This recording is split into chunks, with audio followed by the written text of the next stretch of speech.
got something.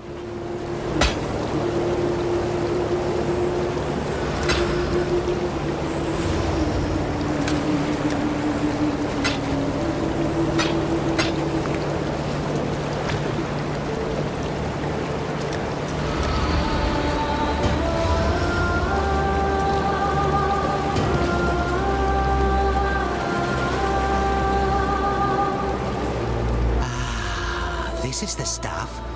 Good nose, Exile. You find more and I'll come right over. Don't touch it though. Stuff will send you mad without the right precautions. You think I want to be dressed like this? Tell you what, how about we take a look around my mine? Talk to me when you're ready to go. Stay in the light.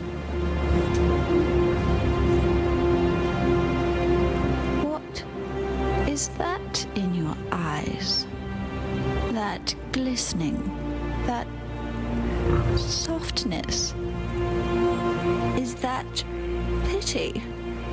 It was said that Malachi was the greatest mind of our age. Our age is gone. This new age, it belongs to you. It was also said that great minds think alike. Let's hope not. So my Malachi is dead.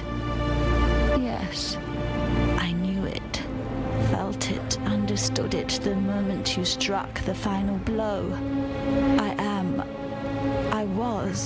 We dreamed only the greatest dreams. Malachi and I. A truly eternal empire. Eternal life. Eternal love. A future no longer afraid of the past. Eternal lies. Eternal loss. Those are our true gifts to Rayclast. This land could not have asked for a worse king and queen. Take this.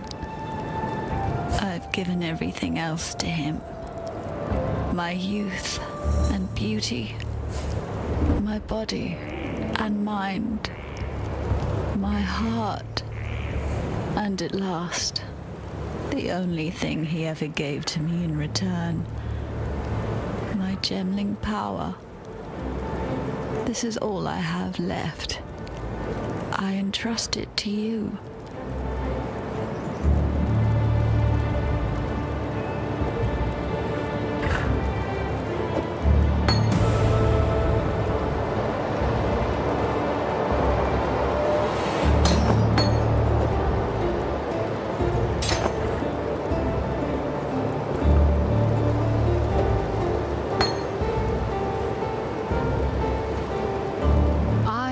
Right to have faith in you, Cursebreaker. You have succeeded where we have failed. You have slain a creature that was thought to live forever in the minds of those who came before you.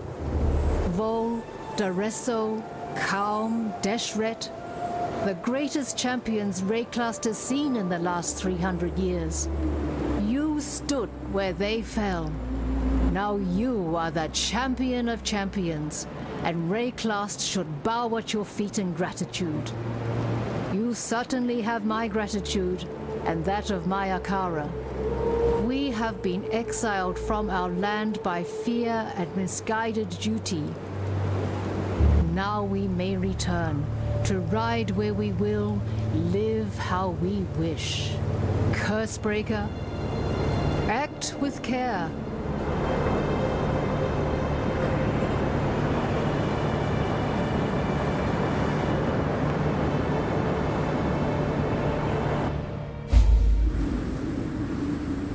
I will save Oriath, or die trying.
Captain Tavares, altitude is imperative to forging a stable connection with the Prime Resonator in Theopolis. Power source is equally vital. Locate a fissure in the mountainside and lower a conductive cable into it. The deeper, the better. It will take an immense amount of thaumaturgical energy to execute the successful disintegration and transmission of objects, both inanimate and animate, between Highgate and Theopolis. For that kind of power, we must tap the origin. I needn't remind you of the consequences should either of those elements prove deficient. That is why I would like you, Tavares, to be the first to test the resonator once it is operational. Accountability is a perfect counterweight to ambition.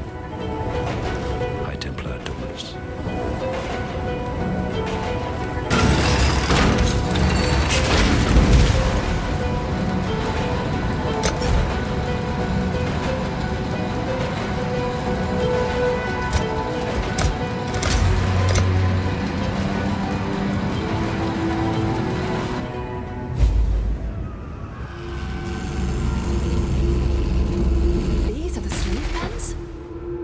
never knew it was this bad.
After everything I've done, it took an Oriathan to get these slaves up off their shackled asses and fighting. I guess the Templar should have treated their lessers better than their slaves, eh? Well, I'm not about to turn down a gift from Kitava. If he wants slave and outcast to join hands, then let's remind these Templar that they're flesh and blood, just like us. Utulamakora is what they call me. I'm what passes for a chief around here. Well, I put the steel in their hands. I tell them where to stab, where to run, where to die. If that doesn't make me a chief, what does? Blood isn't the only currency we need to earn to buy our freedom. We can kill all the Templar mongrels we like out there. It won't matter a damn if we don't get inside their stronghold, the Templar courts. Might as well put my bloody chains back on right now. Problem is, there's some sort of witchery surrounding the place. Only those who see the truth with faithful eyes are getting in there. The power of innocence is all in the eyes, you see. Yet blessed Kitava has answered my prayers and sent us just the pair of eyes we need. The ever-faithful Justicar Casticus. He's there in the control box right now, smiting my people with self-righteous fury. Find him and rip his faithful eyes out. And then I'm sure the good Justicar will be kind enough to see you into the Templar courts.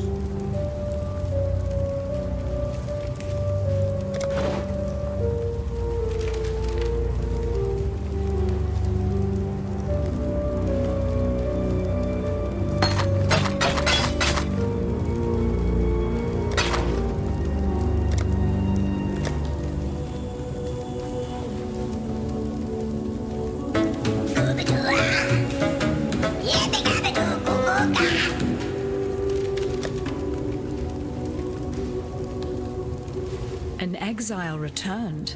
How is that even possible? Rising out of the darkness to claim the souls of our enemies like Hinekora in the stories my mother used to tell me. Well, your divine intervention gave us just the diversion we needed to take this tower. So if you keep doing things like that, then I might have to start believing in the gods again. And thank you for finishing off that last overseer for us. I don't know what sort of mother could have birthed that land-loving whale, but we were lucky he wasn't here when we took this tower. He'd have spread us across the floor like butter on a piece of bread. Here, take something for helping us in this hopeless fight of ours.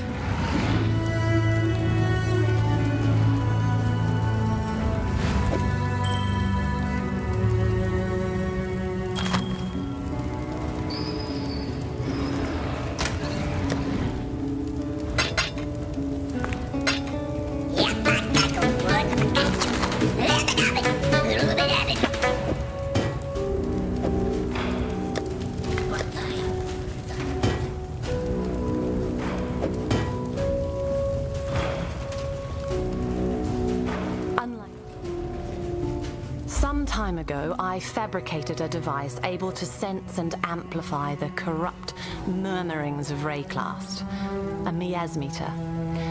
I listened to those whispers for years, lingering beyond sane comprehension. And then the scream. Such profound agony that my mind was nearly sundered by its percussion. I thought another cataclysm might be upon us. But no, it was you, slaying the beast. I was witness to a singularly potent cadence. This corruption, I am convinced that it holds the very key to our human history, and with it, our very existence. Yet without the miasmeter, I'm condemned to deafened ignorance. It remains in piety.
chance for spite?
Been so much more, Piety.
Templars should have seen this coming.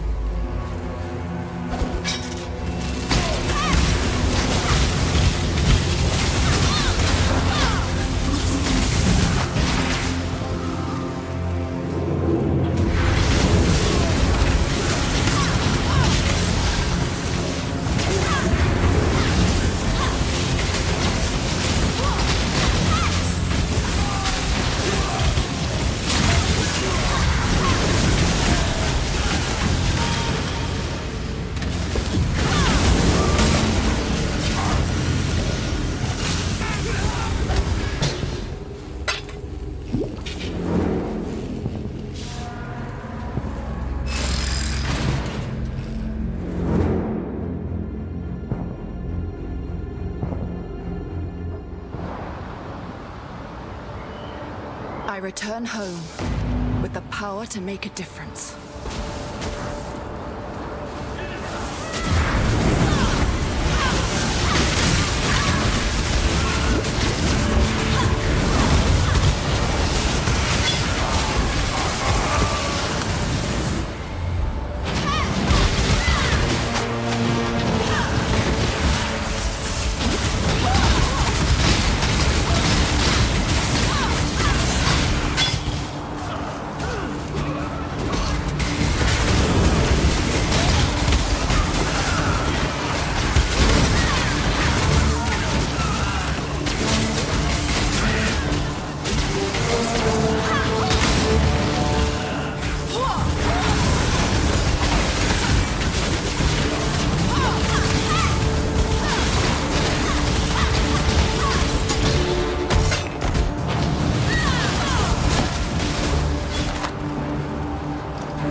But a moment's respite?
These corrupt courts should be burned to the ground.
But a moment's respite?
To give.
Such a beautiful house of lies.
is a mercy.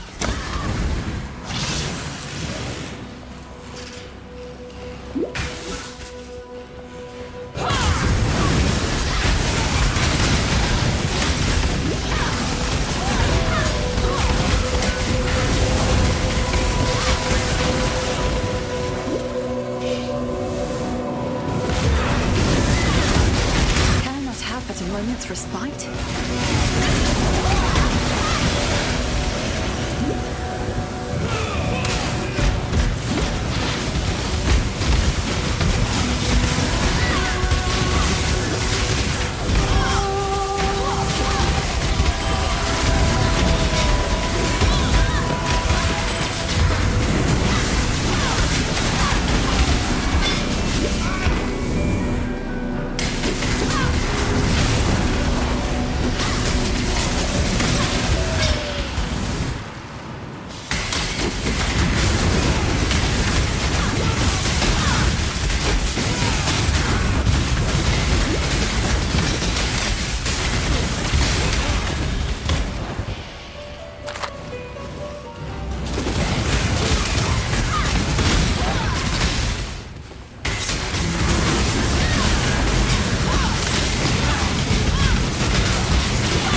must be cleansed of impurity. Who among us is qualified to judge? You?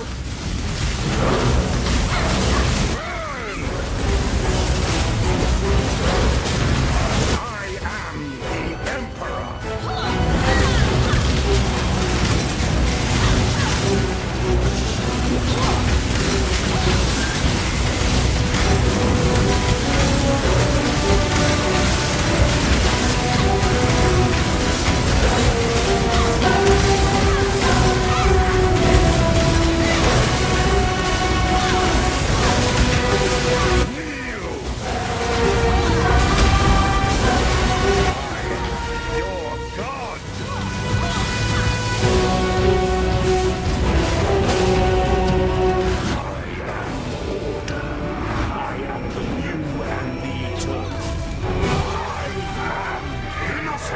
God is real. Good. Someone must be made to answer.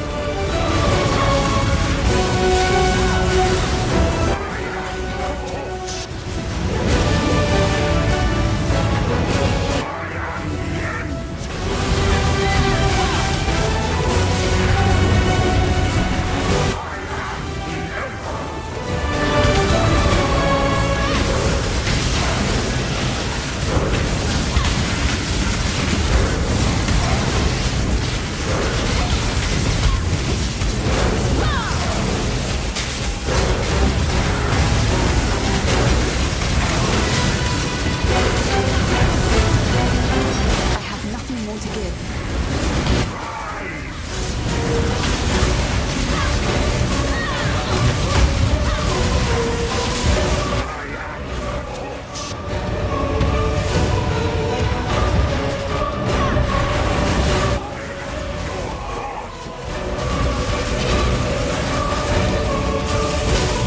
Can I not have but a moment's respite?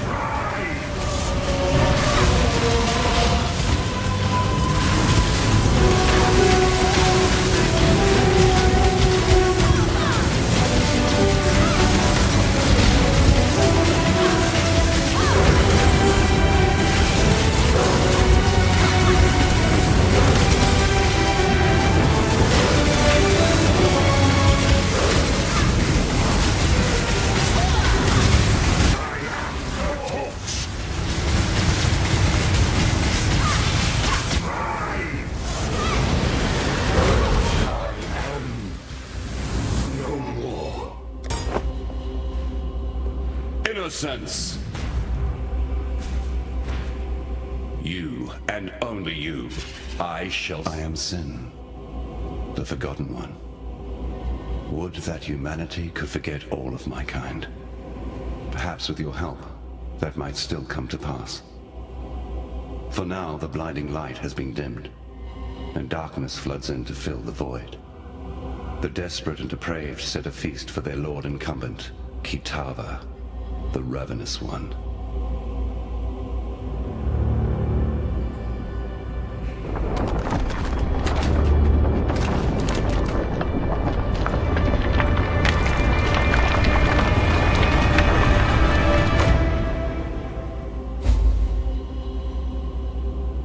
I'm starting to think destroying the beast was not the best idea.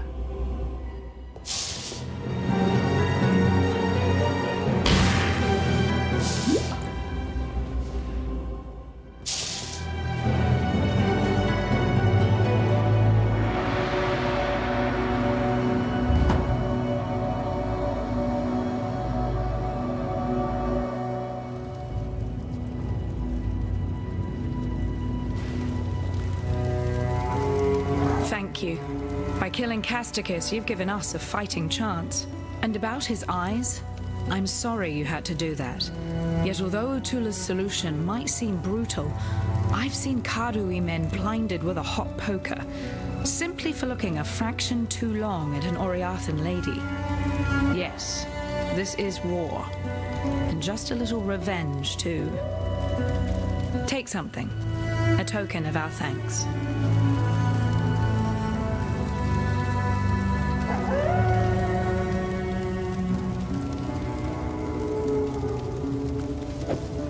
You deserve recognition for what you have done. You've freed us from Templar oppression. Yet I fear you may have defeated the lesser of two evils. Still, take something. You'll be needing it in the dark times to come.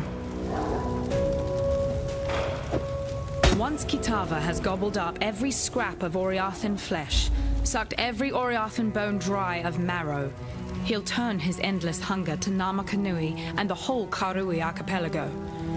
As you know, the Karui will fight, and they'll fight hard, but they're going to need all the help they can get.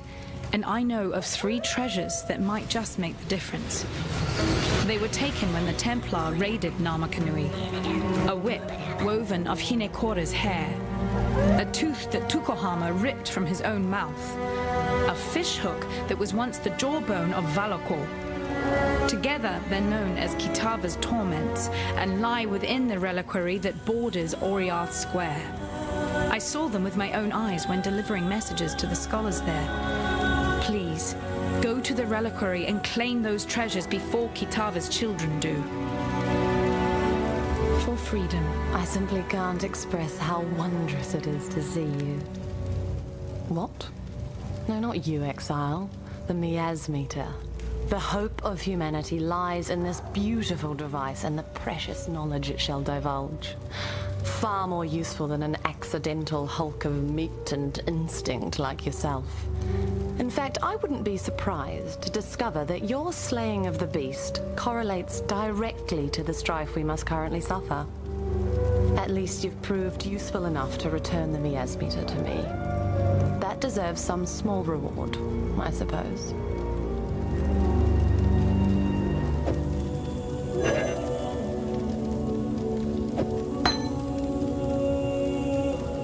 You can ask.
What in damnation have you done?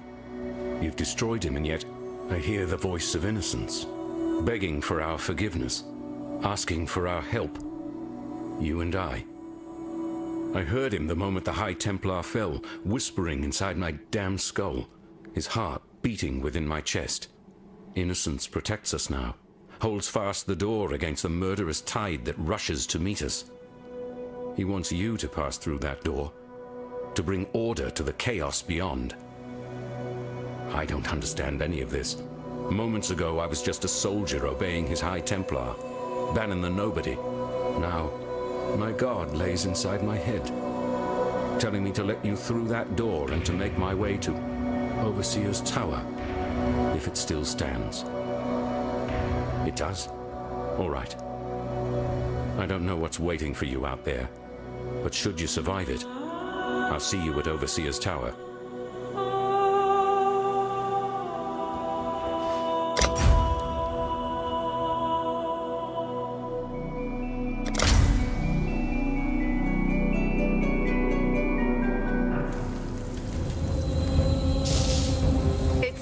My wish has been granted.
Seems more like a funeral pyre. I have to put a stop to this madness.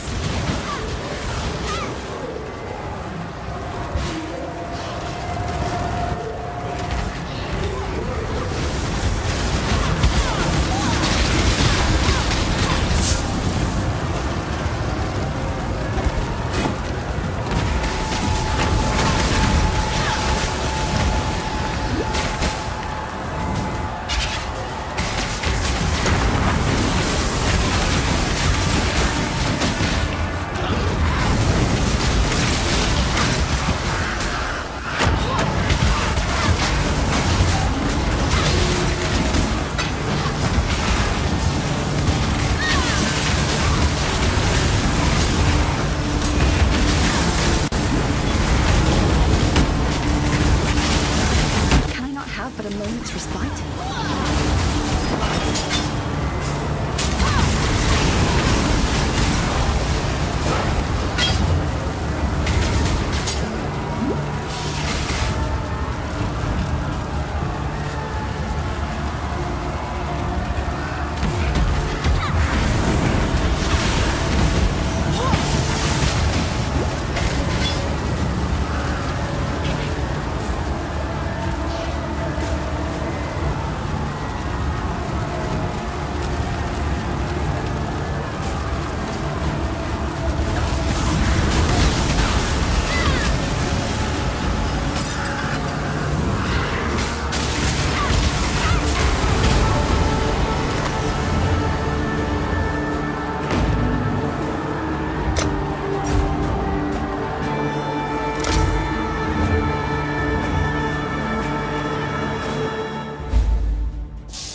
They've been throwing bones in here since before the Eternal Empire. How does anyone keep track?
is nothing more than a standard pitched in the naked earth.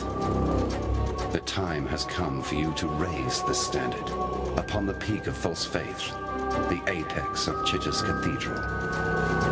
Drive it deep into that sacred stone. Mark the death of a faithless empire and slay the slavering kingdom that seeks to consume it.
But a moment's respite?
has only begun.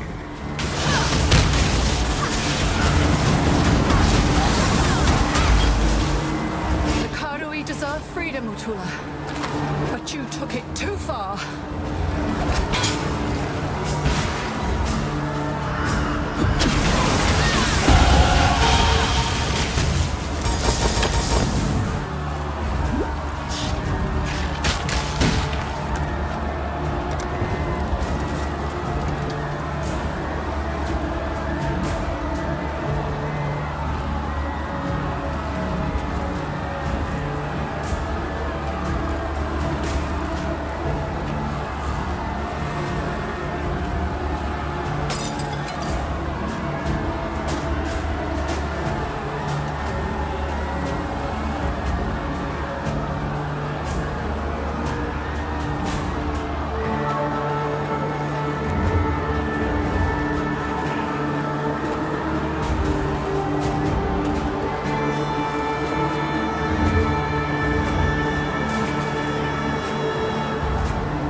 father of war, and Valakor, father of storm, took Kitava to Hinekora, mother of death.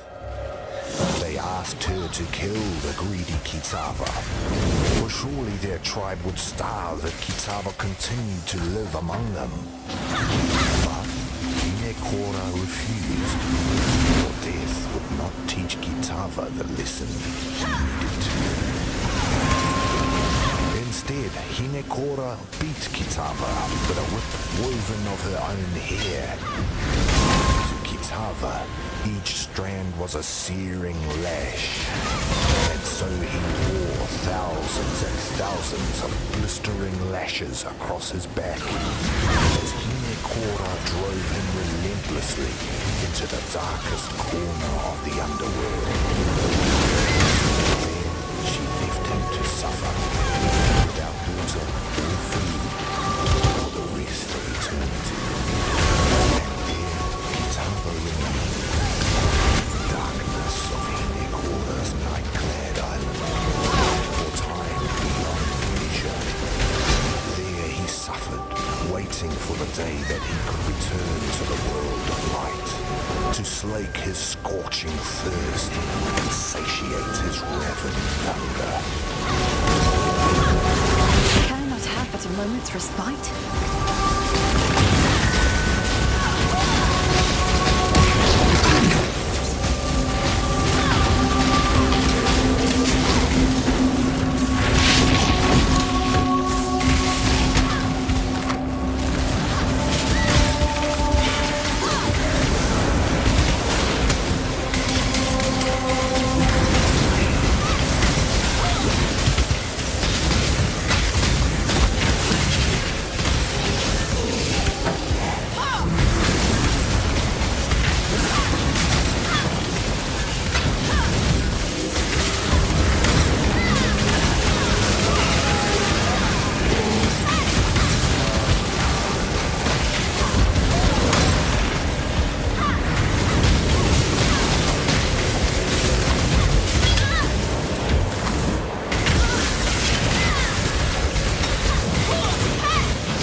for a feast to celebrate Tukohama's return from his war on the first ones of the Ezamites.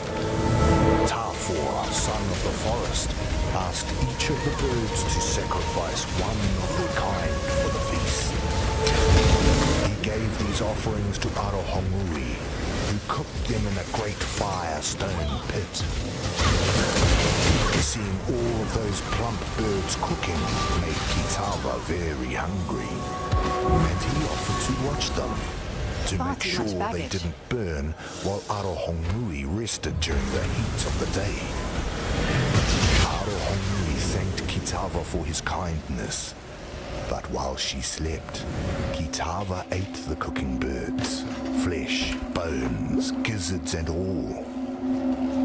Upon waking, Arohongui was furious to find that Kitava had lied to her for saying that he would watch the birds when he truly intended to eat them all up.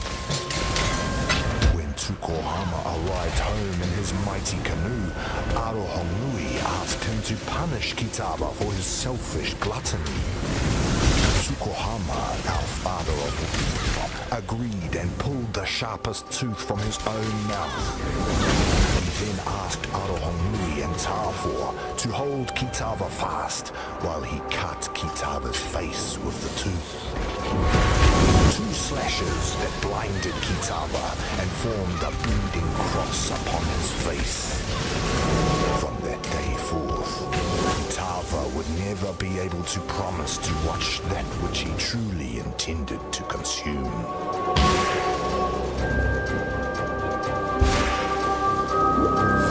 Can I not have but a moment's respite?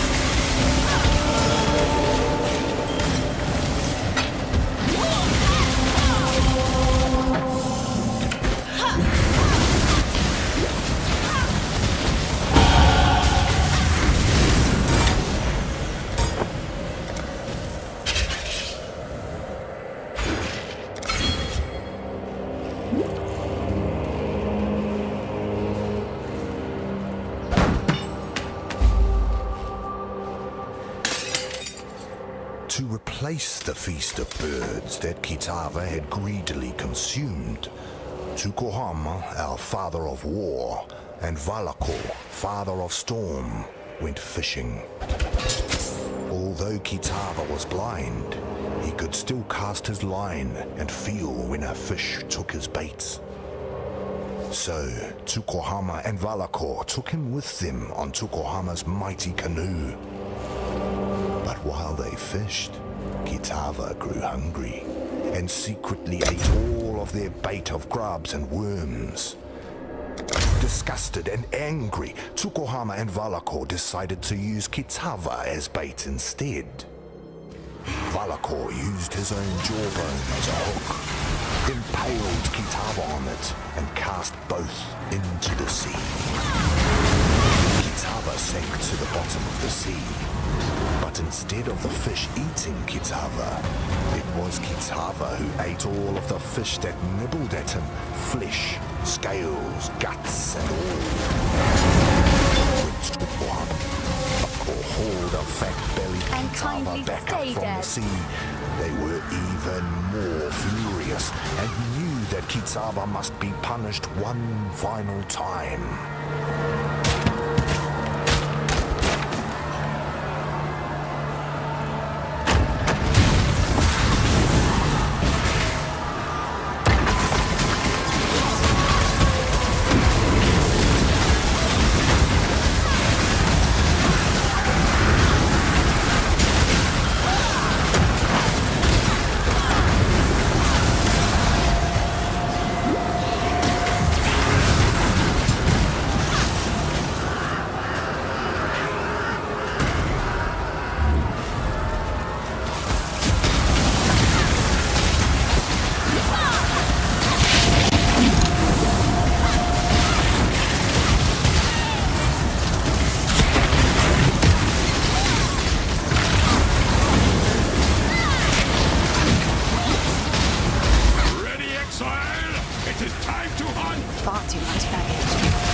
But it cannot be extinguished.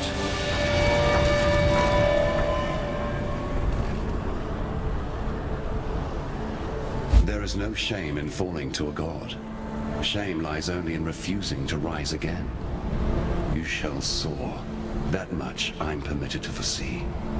You shall ascend to the peak of your loftiest mistake, and from there you shall pluck a single surviving hope from the jaws of immortal despair. A ship sails for Lion Eye's watch not far from here. Be on it.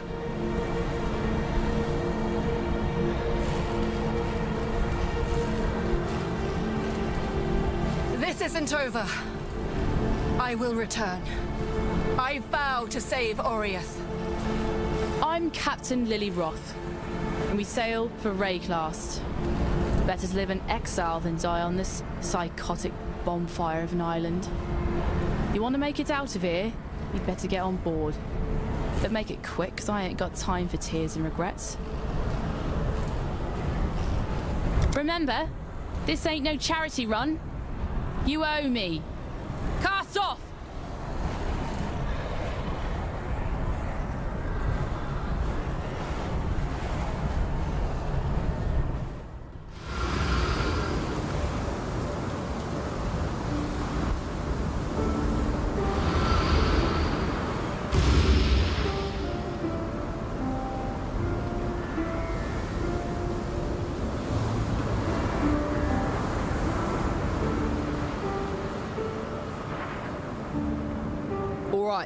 We're safe for the time being. Now let me introduce myself properly. Lily Roth. Yep, I'm one of those Roths. Some call me smuggler, others pirate. Yeah, I prefer the sound of nautical entrepreneur. Came up with that one myself. So you come see Lily if you need something, or even if you just fancy a good chat with a lovely lady. Don't think I'd be forgetting that favour you owes me. In fact, now I think of it, there's certainly a way you can be repaying this most considerable debt. You see, those blasted cultists have been plundering the refugee ships trying to escape Oriath. And if not for my incomparable skill as a sea captain, we'd have met the same fate. But now the drowned dead are washing ashore, and they ain't staying dead. There's been a whole lot of blood, sweat and tears getting these few lucky survivors here in one piece. What sort of captain would I be if I let them get ripped apart by walking corpses?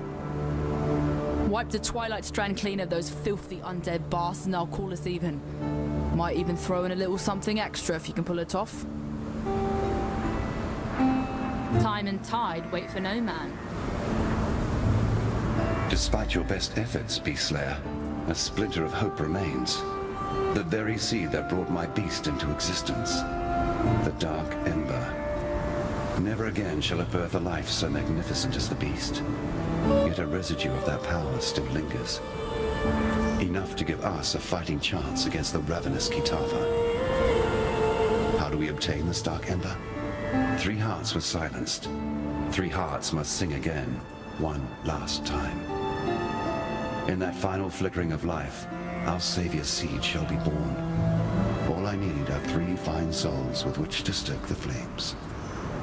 Chevron of Umbra, Inquisitor Maligaro, Doldre the Dark Tongue. 3 spirits of near unfathomable resilience and vigor, freed with the beast's final exhalation. So let us begin the harvest. Chevron has come home to Axiom.